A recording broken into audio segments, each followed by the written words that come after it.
nasa Poland na ang ating pambansang koponan pagkatapos ng magandang tune-up sa bansang Turkey. Wali naman ang pake ni Coach Tim Cone para sa improvement ng ating team at sa game na ito ay ating nakita kung anong klaseng basketball ang mayroon sa Europa. Ang team na ito ng Turkey ay wala pang karamihan sa kanilang mga key players, and after the game ay inanunsyo ng kanilang coach na babalik na ang isa sa kanilang NBA player na si Alperen Sengun ng Houston Rockets. So kanyang kalakas talaga ang Turkey, lalo na kung bumalik ang lahat. Mayroon din namang komento ang coach ng Turkey para dito sa Gilas. Ayon sa kanya ay napaka-organized ng ating team. They are one of the best teams in Asia. They play very dynamic basketball. Dagdag pa ni coach na meron silang mga hard times kontra sa Gilas at hindi sila makalayo sa laro. At hindi raw maganda ang kanilang naging atake sa first half. Hindi raw ganun kaikipit ang kanilang depensa. Pero sa last part of the game, kanila itong nakuha. Kaya isa yun sa nagpanalo sa kanila. And para sa ating Gilas, playing against European teams, we must play a good defense. At sinasabi rin ng mga basketball fans na doon tayo nagkulang. Mapapansin sa mga European teams ay malalaki ang kanilang mga wings. At kung hindi ka mantirahan sa tres, kaya atake ang mga yan.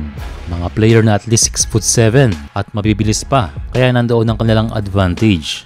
Kagaya lamang ng play na ito, 3 player ang open for 3-point shot. May magandang spacing na common na estilo ng mga European teams. And malamang alam niya ng Gilas coaching staff. Kaya isang challenge ito kay Coach Tim Cone na namimiss ang serbisyo ni AJ Edu. A good test para sa Gilas. Nakakita tayo ng ibang system at yan ang mga video na i-review ng coaching staff ng ating Gilas Pilipinas. Overall, ang pinaka-importanting ma-improve ng Gilas ay ang 3-point shooting. Well-tested na yan na kayang magpanalo ng isang game. At sa game na ito kontra sa Turkey, dyan tayo nalamangan. Magandang idea ang pag-i-invite muli kay Jordan Heading pero hindi natuloy ngayon.